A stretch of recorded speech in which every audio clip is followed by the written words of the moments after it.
લીલા વટાણાની પેટીસ બનાવવા માટે મેં અત્યારે એક મિક્સર જાર લીધો છે, જેમાં આપણે ફ્રેશ લીલા વટાણા લઈશું તો જ આપણી પેટીસ સરસ બનશે. અને ત્યાર પછી હવે આપણે તેમાં લીલી કોથમીર એડ કરીશું, આદુ મરચાં લસણની પેસ્ટ એડ કરીશું અને અધ કચરું આપણે ક્રશ કરી લઈશું. તો થોડા વટાણા આખા રહે એ ટાઈપમાં જ આપણે ક્રશ કરીશું, જેથી પેટીસમાં ખાવાનો સ્વાદ ખૂબ જ સરસ આવશે.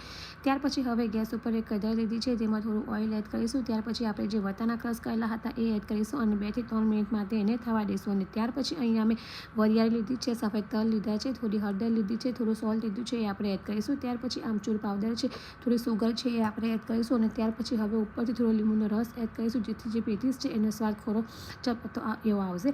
ત્યાર પછી હવે એને 2 થી 3 મિનિટ માટે આપણે થવા દઈશું. અને હવે અહીંયા અમે બોઇલ કરેલા પોટેટો લીધા છે, જેને આ રીતે આપણે એકદમ સરસ મેશ કરી લઈશું. ત્યાર પછી ઉપરથી આપણે થોડું સોલ્ટ એડ કરીશું. ત્યાર પછી થોડો કોર્નફ્લોર એડ કરીશું અને બધી વસ્તુને એકદમ સરસ રીતે મિક્સ કરી લઈશું. અને ત્યાર પછી હવે હાથમાં આપણે થોડું મિશ્રણ લઈશું અને આ રીતે પ્રેસ કરતા જઈશું. અને વચ્ચે જે આપણે વટાણાનું સ્ટફિંગ બનાવ્યું હતું એ એડ કરીશું અને બધી બાજુથી પેક કરી લઈશું અને આ રીતે પેટીસ આકાર આપી લઈશું.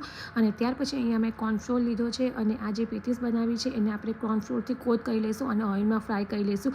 તો મીડિયમ ગેસ પર જ ફ્રાય કરવાની છે, જેથી જે આપણી પેટીસ છે તે એકદમ સરસ ક્રિસ્પી ફ્રાય થઈને રેડી થઈ જશે. તો જે પેટીસ છે તે એકદમ સરસ ગોલ્ડન બ્રાઉન રંગની ફ્રાય થઈને રેડી થઈ ગઈ છે. તો હવે આપણે એને સર્વિંગ પ્લેટમાં સર્વ કરીશું. તો રેડી છે શિયાળામાં ખાવાની મજા પડે તેવી ગ્રીન વટાણાની પેટીસ. તો ફ્રેન્ડ્સ, અત્યારે શિયાળો ચાલી રહ્યો છે અને શિયાળામાં જે છે તે લીલા વટાણા ખૂબ જ મળતા હોય છે. તો જો તમે આ રેસીપી ટ્રાય ન કરી હોય તો એકવાર જરૂરથી ટ્રાય કરજો. અને આ જે પેટીસ છે તેને તમે ગ્રીન ચટણી સાથે સર્વ કરી શકો છો અને ટોમેટો કેચઅપ સાથે સર્વ કરી શકો છો.